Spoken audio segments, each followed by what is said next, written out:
how to set up Google Authenticator for 1xBet.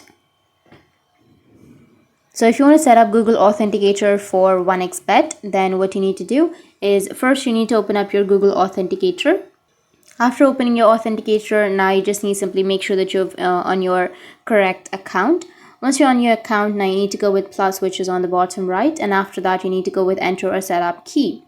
So you will have the setup key on your 1xBet, right? So you need to open up your Authenticator, go with the plus, which will be on the bottom right, and here you need to enter the code name, which is 1xBet, and then go with your key. You need to paste that key. After pasting the key, you need to go with time-based or counter-based, and after that go with add.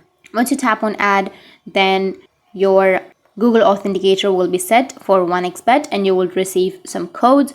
Like here you will have the code, right? You will receive some codes like this, and you can just copy the code and paste it on your 1xBet and your Authenticator will be set. That's how you can set up your Google Authenticator for 1xBet, and if you have any questions, feel free to comment below. Thanks for watching.